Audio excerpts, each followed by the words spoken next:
It was nice. Yeah. All right, so we're Yeah. gonna start, I think. And is Ira Rami is on? No, no sign of him yet. I'll Okay. keep an eye out. All right. So everybody, welcome to the seminar. Welcome everybody. And today we are fortunate to have Haras Rafiq, who is a friend of mine, a friend of ISGAP, and somebody who's been dealing with issues of combating the rejection of the other, fighting for respect of all peoples, including the fight against anti-Semitism and other forms of hatred. Today, Haras's title is Anti-Semitism Becoming the Default Position Amongst Muslims? Haras is the co-founder of Legatum Consultants. He's a counter-extremist expert and practitioner. He's the CEO of the Quilliam International-based foundation, which is in London in the United States. He was running that for 5 years. He's also formerly a member of the United Kingdom's government task force, looking into finding ways to counter extremism in response to the 2005 terrorist attack, the bombings in London. He's also a peer mentor for IDEA and advisory regional government agencies. He's also a member of the advisory group on online terrorist propaganda and Europol's European Counterterrorism Center, the ECTC. In addition, Haras has worked on a number of projects relating to the analysis of radicalization as well as de-radicalization of extremists, and has presented on numerous, participated and presented on numerous academic and political platforms around the world. As part of his work, he's committed to countering xenophobia and hatred, including anti-Semitism, and has spoken at conferences around the world, published around the world. He participated at the International Global Forum for Combating Anti-Semitism in Israel. I think that's where we actually met for the first time in 2009. And he was also a chair of a working group of global experts on anti-Semitism in Ottawa. And Haras is also a research scholar at ISGAP, and he's also been a professor, a teacher on our summer institute at Oxford University, where we train scholars and develop curriculum. So it's a wonderful and a pleasure and an honor for us to be able to hear you again, Haras. So welcome, and thank you for joining us. Thank you, Charles. And I just want to say it's an honor and a privilege for me as well. Normally, I get to see you at least once a year in the summer in Oxford, and it feels a little bit strange to be actually talking to you and discussing these topics online. It's a medium that I'm still getting to grips with, but hopefully, if there's any issues, technically we can fix them. The topic this year is really something that I wanted to pick up on, because I actually posed this question when we first met Charles in 2009 in Israel. I think he was in Jerusalem at the time, and I asked the question, and I caveated it with, the question I asked then was, is anti-Semitism becoming the default position for Muslims in the West under the age of 40? And of course, since then, there are a lot of people who were maybe in their 30s at the time and are now over 40. So I just want to touch on this. I think we instinctively know the answer to this question, but I want to look at some of the reasons why, some of the reasons why it shouldn't be the case, and also really focus on perhaps some of the things that we can do to alleviate it. I'd like to start really with a very quick personal anecdote on why I'm involved in this. I'm a British citizen, Pakistani diaspora, born into a Muslim household, born in 1965. I was a punk rocker when I was a teenager, new romantic music and followed the whole thing and went into the commercial world and held senior positions in a number of blue chip organizations. My daughter, my youngest child, was 7 at the time, and she came home one day and said, "Daddy, I don't want to be a Muslim." And I said, "Why don't you want to be a Muslim?" And she said, "Because Muslims are always angry and they're always killing people. I don't want to be angry and I don't want to kill anybody. I'm only 7 years old." And that's really was the starting point for me as a Muslim British Muslim, of Pakistani diaspora, really to start looking at and investigating what is happening within the Muslim communities. And I say communities rather than community, because there is no such thing as one Muslim community. You know, we are people of different ethnic backgrounds, different foods, different languages, a whole bunch of different things. 1.7 billion people around the world who all practice Islam differently and sometimes even curse each other and say the other one isn't a Muslim. But that really was a starting point for me.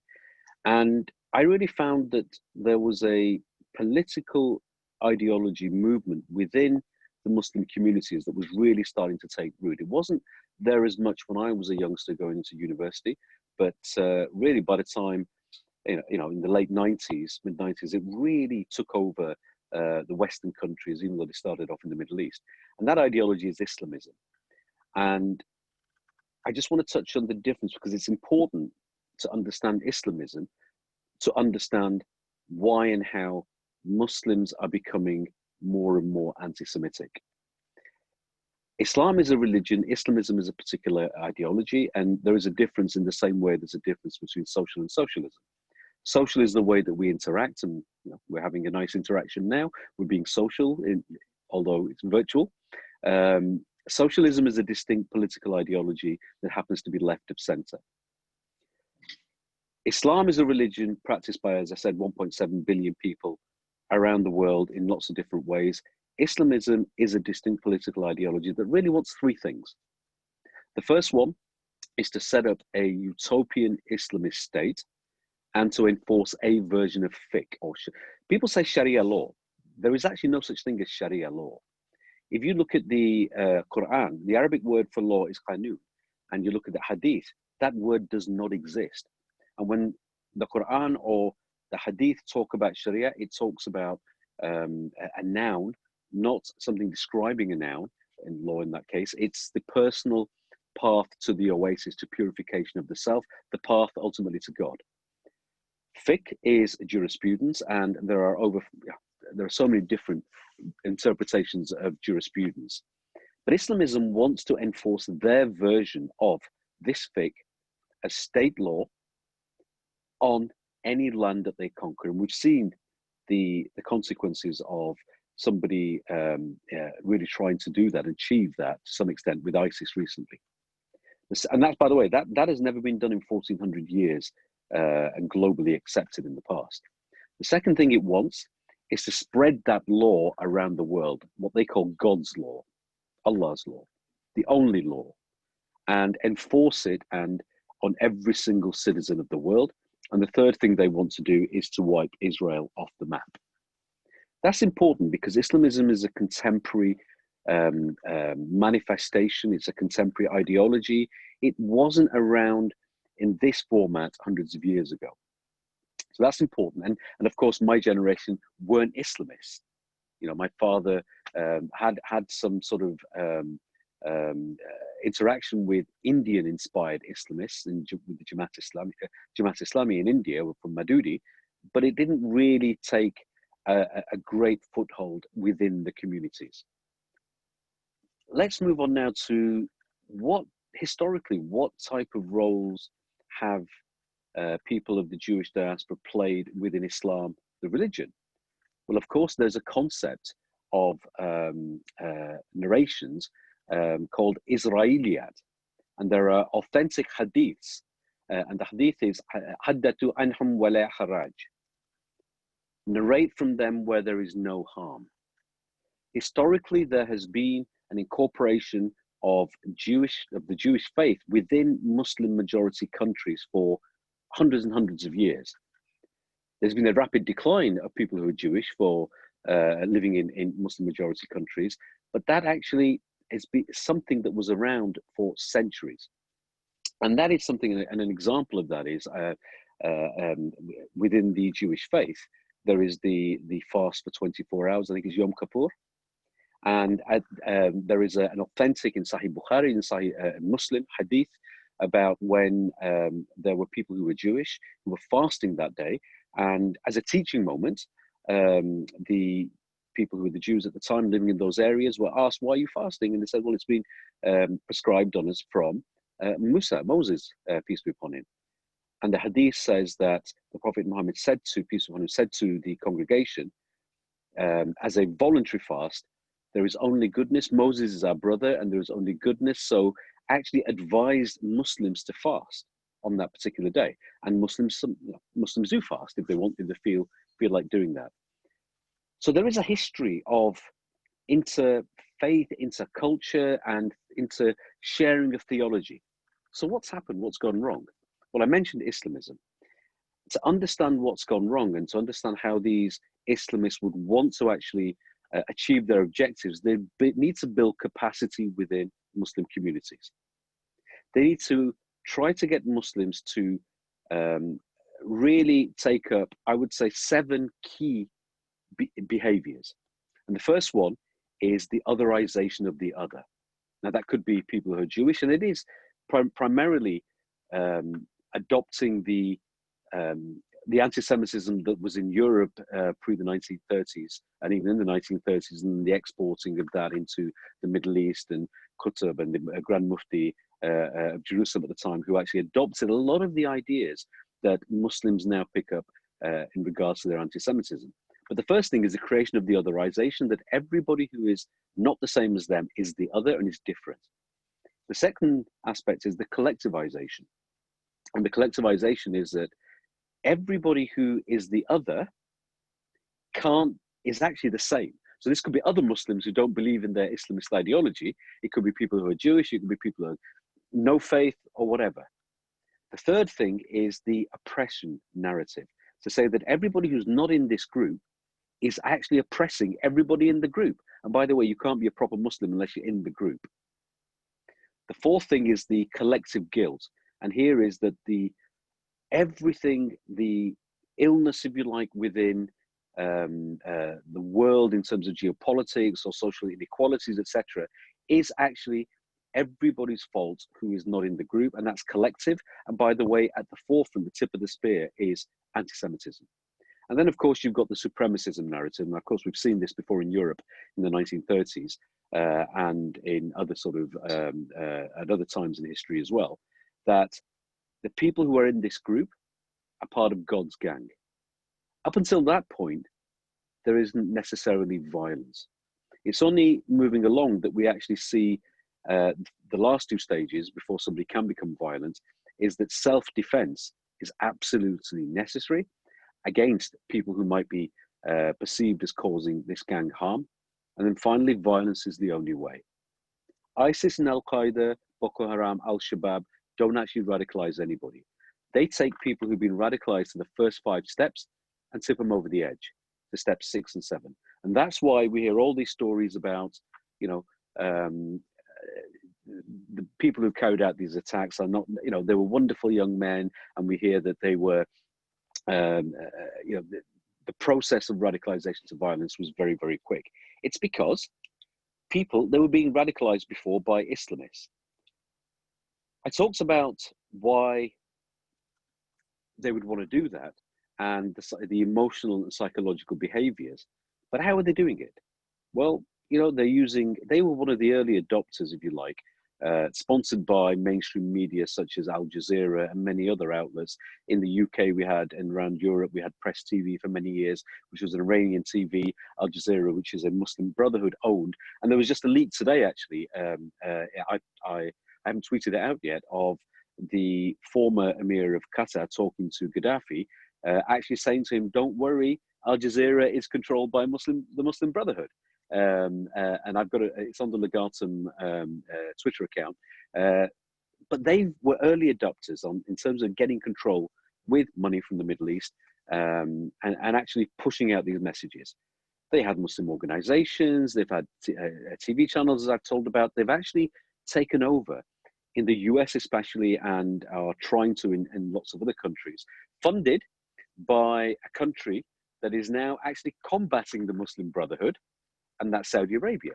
And they now have an inherent dislike and a hatred for the Muslim Brotherhood because it actually impacts on them as a country. But for decades they funded anti-Semitism, Islamist organizations to take over mosques, set up mosques, etc. Of course, they were very quick on social media. I remember in the in the early noughties, 2004, 2005. In those days, WhatsApp wasn't very common, but SMS was, and email was. Receiving conspiracy theory emails and SMS messages from people that I knew and sometimes didn't even know me, saying that, don't buy from McDonald's, don't buy from Coca-Cola, because they're actually donating to Israel, and Jews are actually, in this instance, killing Pakistanis. It wasn't even Muslims. But they were very, very quick to adopt social media. And we know Facebook, and we know cartoons, etc. And also, they were able to infiltrate the left. And that's one of the reasons, amongst many others, that we see that there is an overt growth in anti-Semitism from the left. And they feel that this is something the left actually now is empowered. But we have many instances where people who were responsible for setting up Muslim Brotherhood Islamist organizations in the UK, for example, who went and joined the anti-fascist, anti-Nazi leagues, went and joined Stop the War Coalition, etc. And they were able to influence these organizations from within. One very quick example of social media. There is a particular group that I belong in. This is a slide I shared at the lecture I did last year in Oxford at the university. There have been many far-right conspiracy theories which are anti-Semitic, which are being shared and have been shared by Muslims. There was one, for example, that was on 4chan, which actually claimed that the guy who carried out the attacks in New Zealand was actually a Mossad spy, and Israel was responsible. If I knew how to, I'd share the slide with you now. Somebody, before I got a chance to, actually replied to it and saying, it's a shame you have to post such a link on the group. I see no correlation for what the group is responsible for, and the anti-conspiracy and the conspiracy theories and the anti-Semitic theories that you're actually just posted up. It's somebody on the admin that posted up, and this group has a large following. I left it since then. There are lots of different replies. One of the replies was, any way you look at it, it's all a Dajjalic Yahudi trick, isn't it? Dajjalic Messianic. Yahudi, obviously Jewish trick, isn't it? Everything I've seen in these times is the Jews are responsible for, inshallah, may Allah shatter them, destroy them. This particular person reported it to Facebook, and I've got the reply in front of me. Thank you for reporting your this post to Facebook. It's important, blah, blah, blah, blah, blah. Key message, this post does not go against our community standards. This is something that the social media companies need to get right, and they're getting away with it. The important problems and implications to realize here is that I talked in 2009 about youngsters being targeted. Those youngsters are not youngsters now. They're in their 30s. They have children. They have, the world is becoming more and more polarized. And if you look at the far right, the triple threat, as I call it, the far right, the far left, and Islamist theocracies, the one thing that binds them all is anti-Semitism. So what do we do? What do we have to do? Well, one of the things as Jewish institutions, Jewish organizations that may be listening, that may be on this call, you have to realize that sometimes it's better not to engage with somebody who is Islamist, who you know behind your back is anti-Semitic, because sometimes there's a temptation to say, this guy is our enemy, or this group is our enemy. Maybe we talk to them, they might be nice to us, they might be, etc., etc., etc. All you're doing is giving them legitimacy. If they believe that God wants them to behave in a particular way, whatever interaction they may have with you isn't going to change their mind. Rather, what will change their mind is if they actually start to believe and understand God doesn't want them to believe in this particular way. And the verse in the Quran that I always come back to, where the Prophet Muhammad was being described by God as a Muslim, we believe this, and it's وَمَا أَرْسَلْنَكَ إِلَّا رَحْمَةً لِلْعَالَمِينَ, where the Quran says, talking about the Prophet Muhammad, peace upon him, we have sent you, but as a mercy to all creation. Sometimes the translation is all mankind, sometimes all, basically everybody. The traditional classical scholars used to take that particular verse and say, you know what? You cannot call anybody a kafir. You can't. And by the way, the correct, linguistically, the correct translation for the word kafir is not unbeliever. It's disbeliever. It's somebody who knows the truth and knowingly covers it through haughtiness, pride, etc., blah, blah, blah, blah, blah. And only God can call somebody a kafir, because we don't know what might be in somebody's heart. In the Quran, somebody has been called a kafir, and a group of people have been called kafirs, but not in modern day context. Traditional classical scholars said that based on that verse, if the Prophet Muhammad, peace upon him, has been sent for all creation, who is his ummah? Well, everybody is his ummah. There are just differences. People who have yet to accept his message, people who haven't accepted his message, and by the way, all paths all lead to God. Based from the hadith that there are as many paths to God as there are breaths of man. So this anti-Semitism within Islam is a new phenomenon. So first of all, be careful about who you legitimize. The second thing is that, and I talked about this for many years, and it's just, I think maybe there may be some lights at the end of the tunnel. And I know that certain countries now and certain groups like the Muslim World League, I was pleased when the Muslim World League took a group of Muslim scholars to Auschwitz. I never thought that I would see that in my time. A trip sponsored by, organized by Saudi Arabia, taking these people out there. And all the signs are that that group in particular wants to do more to combat anti-Semitism and bring back some of the better relationships. But we need to look at, we don't need to reinvent the wheel. There is a rich heritage for over 1400 years of people like Maimonides and Ibn Rushd and many other people who have worked together. And we need to go back to the works that they've done and actually try to push out some of those messages in a coherent, structured, and organized manner. We need to actually dissect some of the misinterpretations of hadiths, for example. There is a hadith, that Hamas uses about where there is a hadith, and I'm paraphrasing, that talks about the end times will not come until there will be a war, and there will be Jews that will be hiding behind a rock or a stone, and the rock will say, "Oh, Abdullah, Abdullah, slave of God, servant of God, there is a Jew hiding behind me, chop off his neck." That hadith is there, we cannot deny it. But it's how you interpret it, how it's been interpreted before. Even Maimonides was asked this question about this particular hadith. And what these people want to do is to take these hadith and actually say that they are general, applicable today, describe people not based on actuality, but essentially as their nature. What we need to do is to go back to the traditional classical methodology of interpreting these verses and these hadiths, and actually realize that they're not specific. They're not applicable to the Prophet's time in many cases, and certainly not in the world today. And they're related to certain incidents and tribes, not a character of people. And that particular hadith, even Maimonides said that the interpretation of that hadith is that the Abdullah refers to a general servant of God, and at the time of when the Messiah comes, there will be Muslims who reject the Messiah. There will be people who are Jewish that will reject the Messiah, but there'll be some Muslims who will, some Jews who will, and it's a general, this person who is not the same and happens to be a Jewish person. There are many other hadiths that we could go into to get the complete picture. Finally, if you could wrap it up, I'll go to a Q&A.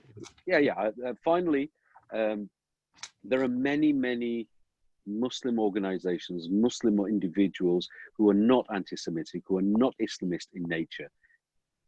Build better relationships between the two communities. Celebrate what we have, but move away from interfaith. Interfaith is just a group of people. Sorry, my apologies if there are any imams or rabbis or anybody else who's a cleric. I have ijazas in Hanafi fiqh, Shafi fiqh, and tasawwuf and many other things as well. And I say this with out of an intention to do good rather than to criticize anybody. But in my experience, interfaith has been a bunch of people, myself included, sitting around a table saying how wonderful we all are and then cursing each other behind once we've left the table. What we need to move on to is interculture and doing things together. It's harder to hate somebody when you're actually working towards a common cause, collective cause, and that's how you better understand each other, and that's how we will resolve some of the anti-Semitism, which I believe is becoming the default position amongst Muslims. I'll stop. Okay. Haras, thank you very much for your presentation. Before we go to the Q&A, I also want to welcome Rami Aziz. So Rami, his camera is on. He'll ask questions later. Rami is joined us full-time, as some of you know. He's a research fellow, full-time research fellow now at ISGAP, working on, he just finished his doctorate, a very important doctorate on the Muslim Brotherhood. Oh yes, congratulations, Rami. Thank you, Haras. Nice to meet you. Thank you. Mabruk. Mabruk.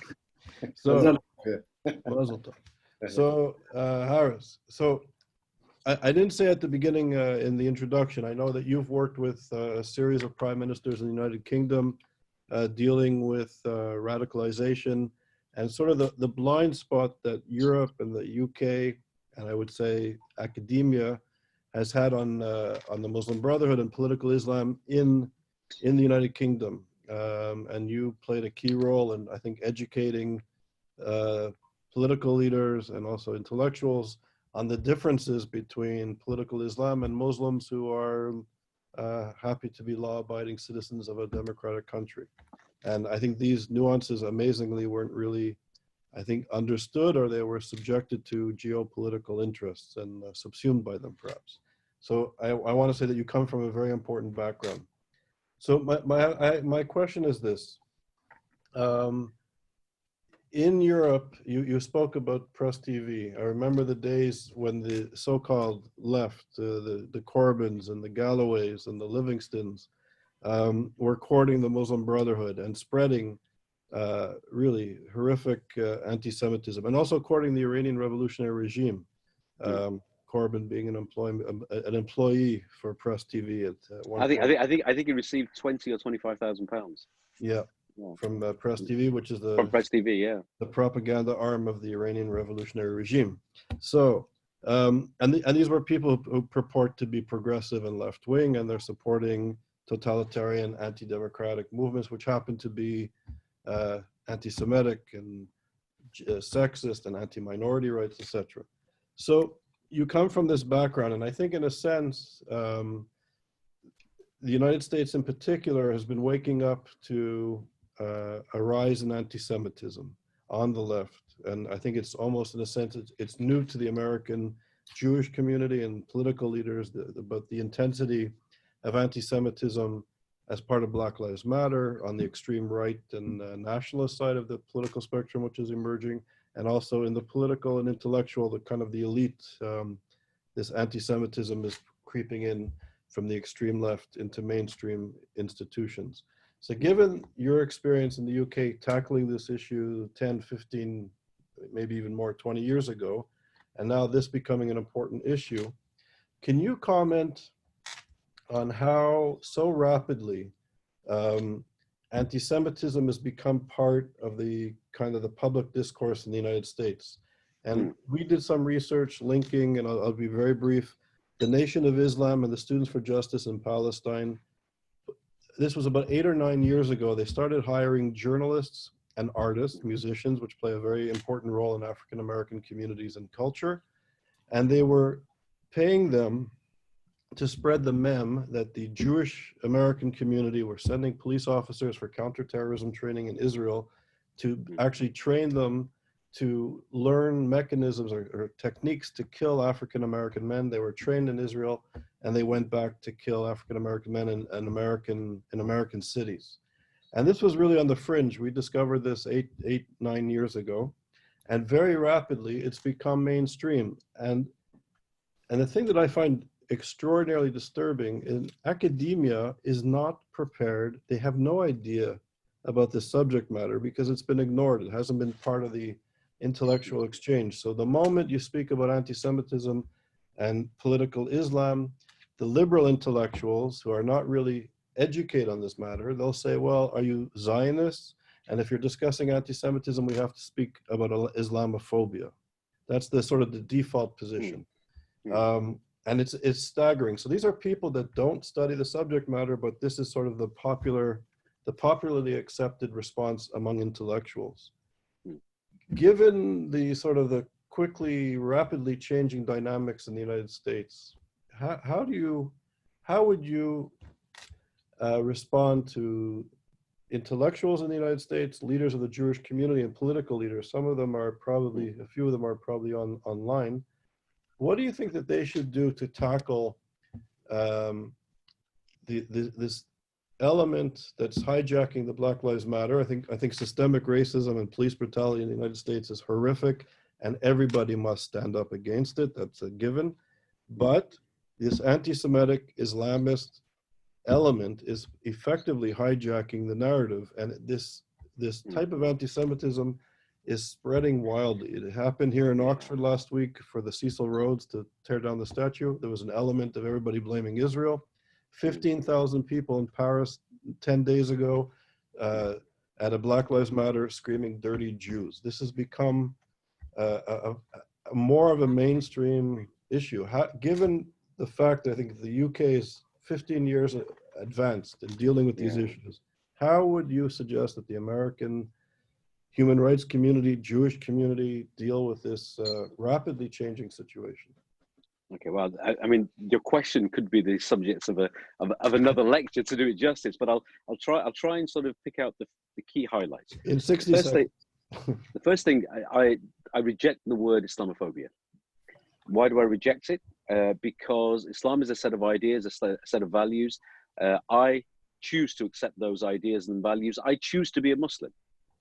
We live in a liberal secular democracy. No set of ideas or values should be beyond dignity. No set of values or ideas should be beyond legitimate critique or satire even. But no individual should be beneath dignity.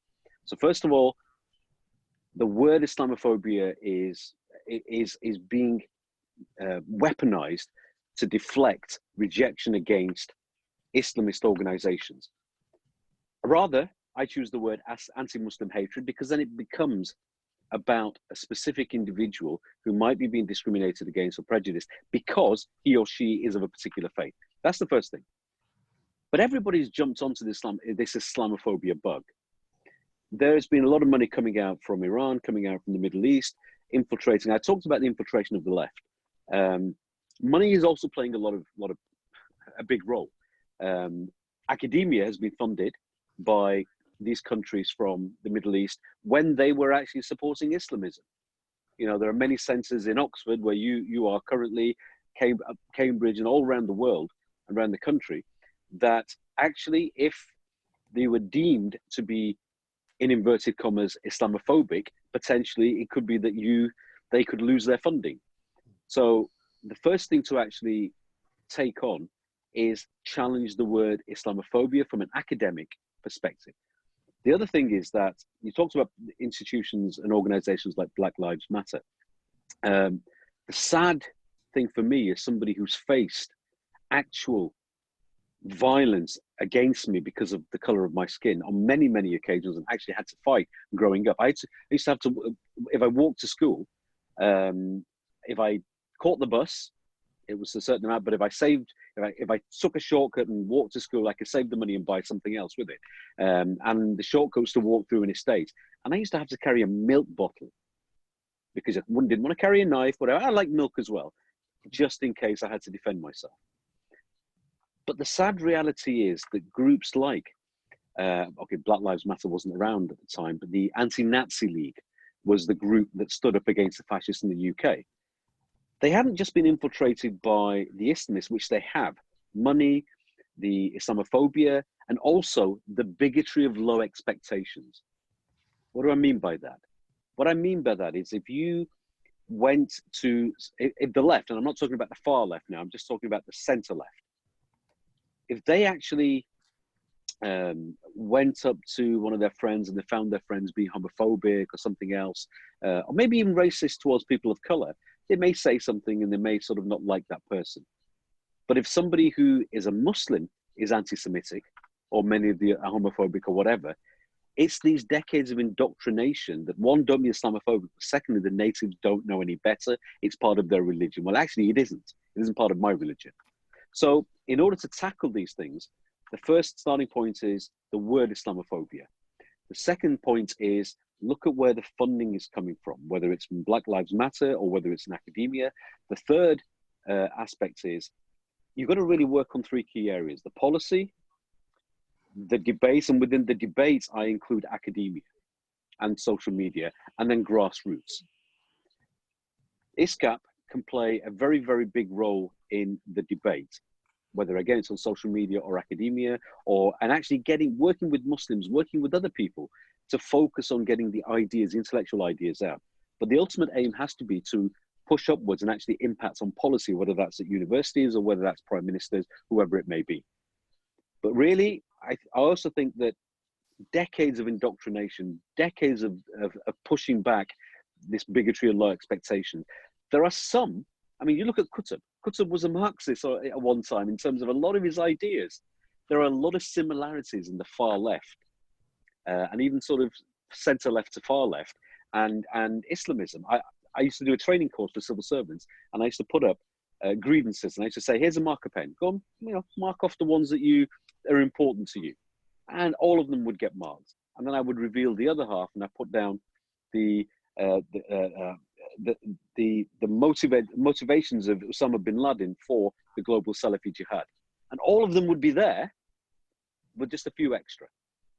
So get to grips, more research, more political lobbying, and stop working with Islamists. Yeah. So if you allow to me, Haras, I'd like really to thank you so much for this important presentation, because you talked about many taboo for the Muslim people. Refused to talking about like Islamophobia, like anti-Semitism is not a part from Islam. You did a wonderful job about that. So I just have two ideas I want to share with you. Number one, how we can make a clear distinction to the people in the West between Islamism and Muslim people, normal Muslim people who believe in Islam and Allah and Tawheed, all this. And how we can tell the European governments that Muslim Brotherhood are not the official representative on behalf of the Muslim communities. How we can prevent, and to be more clear, to stop European governments to deal with the Muslim Brotherhood as the official only representative on behalf of the Muslim communities. I will give you an example about the UK in London. You based on London, whereas London is considered a castle of the Muslim Brotherhood. You have Munir Ibrahim and the leader of the International Muslim Brotherhood organization. How we can stop that, and how we can make a clear distinction between Muslims and Islamists? I think, first of all, a lot of people have asked for call for Muslim Brotherhood to be banned. Well, I don't believe that banning them is the right thing, in the same way that I don't believe in banning the BNP. But the problem is that each state, including the UK and Europe, have interests in the Middle East. And if you look at the policy within the UK, which might be the Home Office, it's the different policy with this regard to the Foreign Office. Foreign Office historically has worked with, well empower the Muslim Brotherhood in the Middle East, because their warped interpretation of how they can garner their own interests is to work with these people. In the UK, there needs to be more active. Look, politicians don't do anything unless there is support and pressure from the public. More lobbying, more media, more actual, really actually focusing on dissecting their ideas.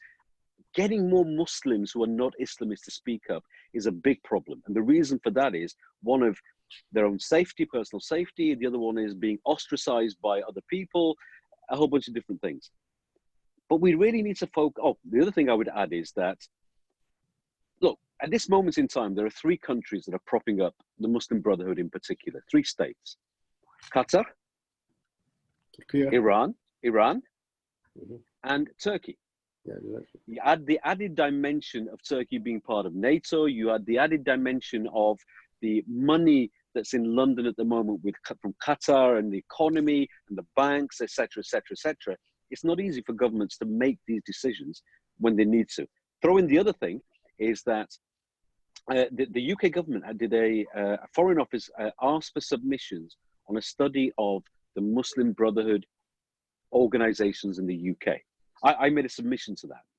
Yeah. I was just looking online. I was just, killing a bit of time, and I realized that even the submission I made 5 years ago is now out of date.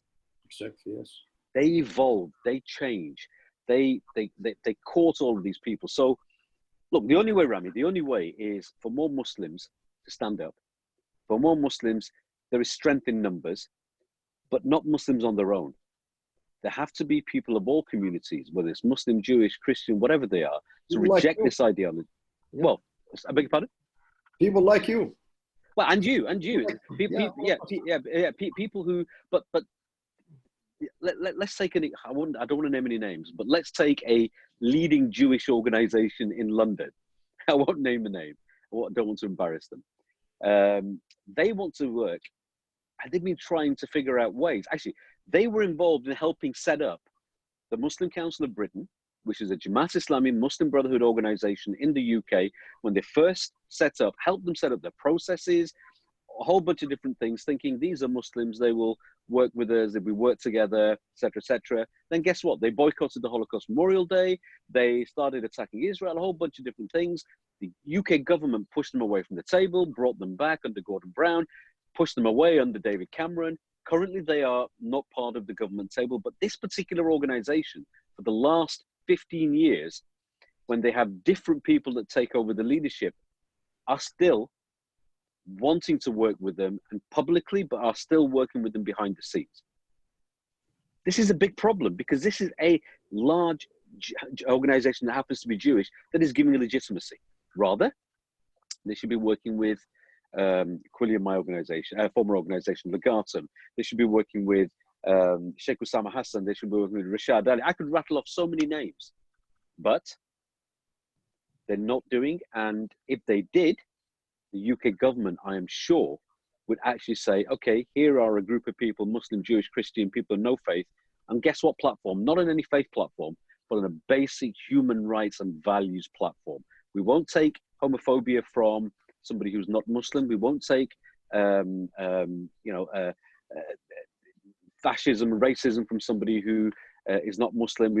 We, in some cases, won't take anti-Semitism from somebody who's not Muslim, but why should we take it from somebody because they're claiming that it's part of their faith when it's not? Very briefly, thank you, Rami. Very briefly, how do you get out of this vicious cycle? Because if the Muslim Brotherhood is investing in universities in the United Kingdom and they're affecting the education and the discourse in the education, how are graduates, how are young policymakers going to understand the difference between Muslims and political Islam? Because that's a good question. So it took decades to get us to the point where we are in academia, where they are controlling. Look, in this moment, you're an academic, Charles. You'll know how difficult it is for somebody who wants to tackle anti-Semitism from a non-Islamist perspective and the pushback. And you've seen this in the US yourself. You've been victim of this. It hasn't happened overnight. It's taken decades. There are countries now around the world who initially funded these people who are now wanting to take over, to counter Islamism. I mentioned Saudi Arabia, there's the UAE, there's other countries as well. The struggle starts now, but Charles, realistically, I don't think that we will see the solution to this problem in academia completely before you and I retire. That's my honest assessment. But if we don't start now, it's going to be even longer. Yeah, unfortunately, I agree with you. I wish I could argue. There's a few questions that people are sending in. Joseph Flashner would like to ask you, do you see more Muslims who would become more reconciliatory with Israel and Jews as the sort of the geostrategic situation changes, that there's a threat of Iran, the Muslim Brotherhood? There seems to be shifting in the Gulf with Saudi Arabia. Dr. Muhammad Alisa addressing Jewish organizations recently and condemning anti-Semitism, and not only condemning anti-Semitism to Jewish organizations, standing up to it publicly in the Arab media. So there's shifts that are happening. Do you see this as being significant and maybe a new trend, or what's your... I think it's significant. I think it's very important. I think it's a step in the right direction. But I think that, again, just as it's taken decades to get this anti-Semitism institutionally amongst Muslim communities, it's going to take decades to get rid of it. I think there will come a time when there'll come a time when a borough in London called Tower Hamlets will be more extremist in its nature than countries like Saudi Arabia and the UAE. We're not there yet, but states will recognize Israel. I think we will see that 3 years, 4 years, whenever, be 5 years, we will see that before you and I retire. I really am hopeful, and I think we will. But it will take a lot longer before communities become de-radicalized away from anti-Semitism. But it is good. Yeah, step in the right direction. Another question. This is from an anonymous attendee. I don't know the person's name. I hear what you said about interfaith. However, what else can serve as an effective or trusted starting point for engagement and acculturalization? Interfaith interactions at high levels don't always filter to the grassroots level, but they shouldn't. But why shouldn't interfaith at a communal level bear fruit, especially when engaging with difficult texts? You're talking about scriptural reasoning, and that's very important, but it doesn't filter down. We're living in a generation where ISIS did this very well in their recruitment. They got a fatwa out in 44 characters or less. They have a fatwa on what? This is a saying I have: getting a fatwa out in 44 characters or less, i.e., using Twitter, being very concise, being very to the point, getting it out in mass market. So yes, it's the scriptural reasoning, the interfaith levels are important. A lot of it's already been done, though, Charles. It really has. What I'm saying is, if we set up another interfaith session or another local interfaith group that looks at text and starts having these discussions, well, stop. It was done. It has been done for 1400 years. It was done last week, probably by somebody else, last year, last month, etc. That's the point I'm making. And secondly, yes, they may have good discussions around the table. How are they going to get them out to the people in their congregation when ISIS, other Islamist organizations are bombarding these people on Twitter, on Facebook, on a whole bunch of different other places? Rather, what I'm saying is, take the faith, even though faith is a part of it in many instances. One initiative that I was involved in is that within Islam and within the Muslim communities, post-mortems are frowned upon. Same within the Jewish communities. And the key aspect of it is cutting a person's body after they've died and et cetera, et cetera, et cetera. Well, I know Muslims and Jews in Manchester who've got together and bought one of these scanners where you can actually, if the post-mortem has to be done, you can put the body in and the individual doesn't need to be cut. Yes, it comes from faith, but it's also cultural. It's things that they can be doing together. Food, halal food being zabiha and kosher food also being, prepared the same way. That's something they can work on. But then move on to that. Get football. Get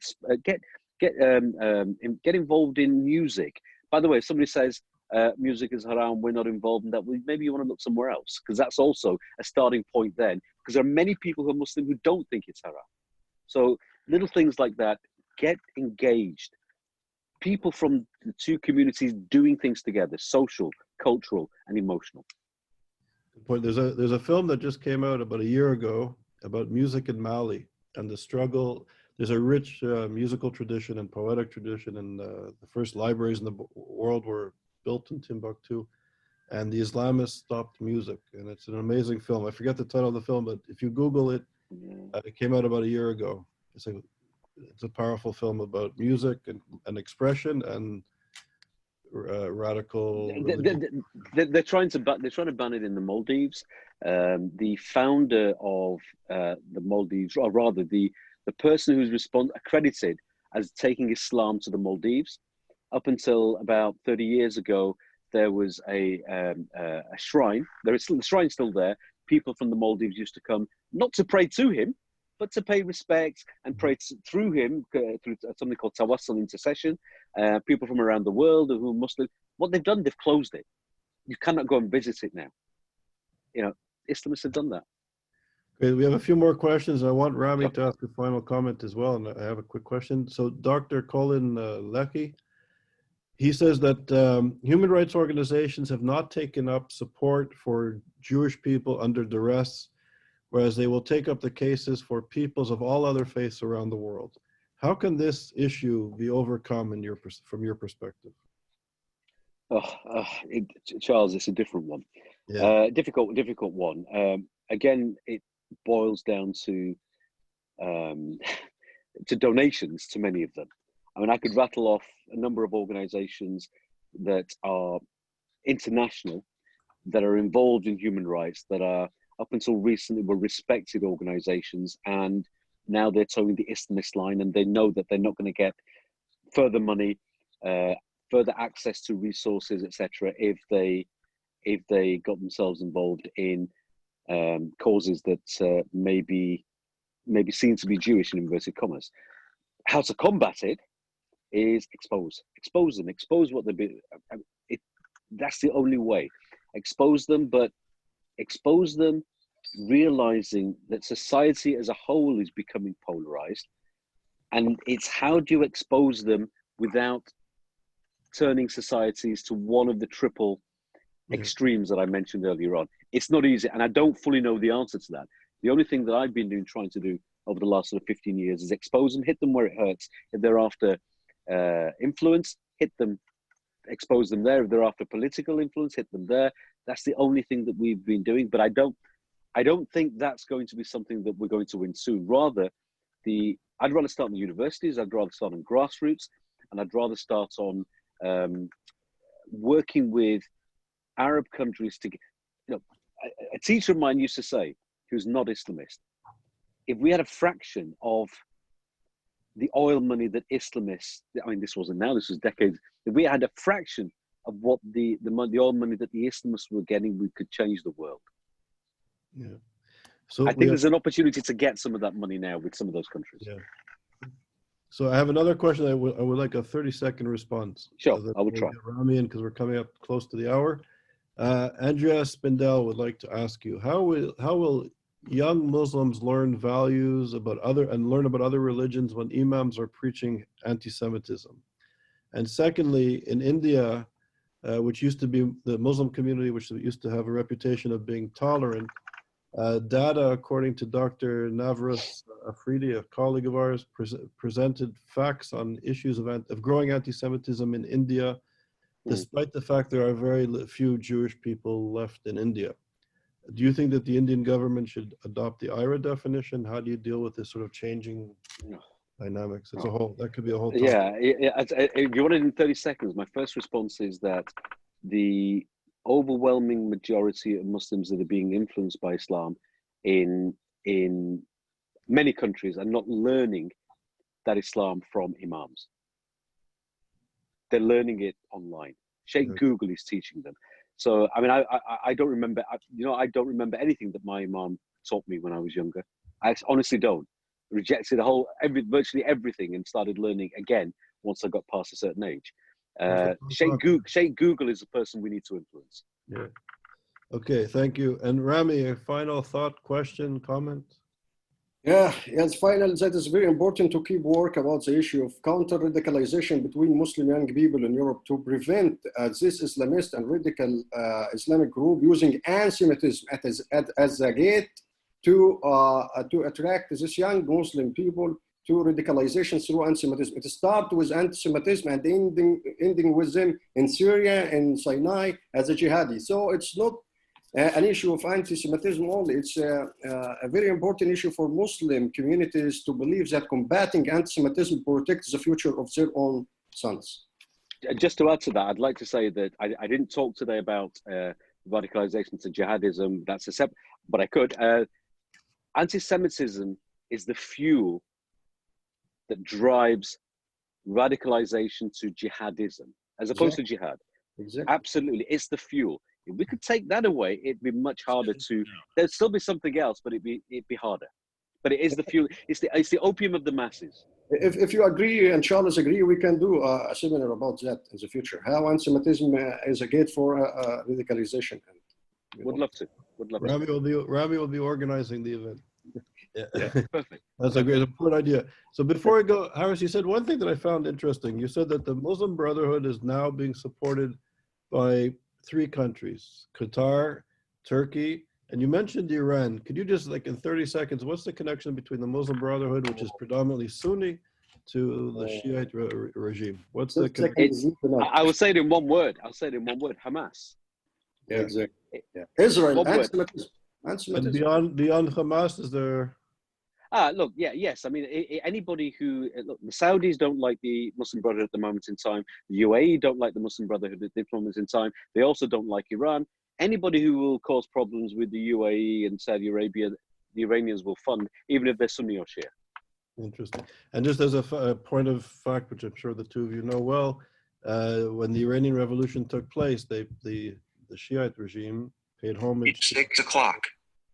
The Shiite regime paid homage to the intellectuals and leaders of the Muslim Brotherhood. So and Jamaat Islami. I mean, Maududi congratulated the Ayatollah Khamenei from an Indian Jamaat Islami Sunni perspective.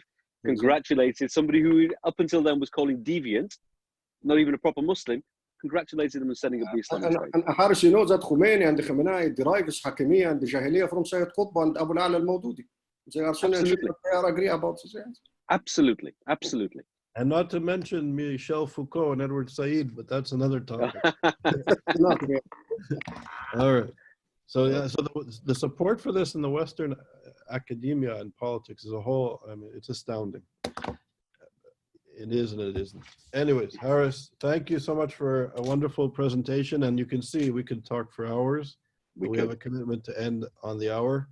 So Haras, thank you for being here, taking your time to be here, and thank you for all the leadership and work that you've been doing and continue to do. So go from strength to strength. My pleasure. Thank you for having me, and always a pleasure. And I look forward to actually developing. We say this every year, but we should develop something. I think the time is now to do something together. I agree. And with Dr. Aziz with us now, we have some. Soon, inshallah, we'll do it. Thank you. Inshallah. Thank you. Baruch Hashem, exactly. Okay, masalam. Thank you. Okay. Shalom. Bye-bye. Bye-bye.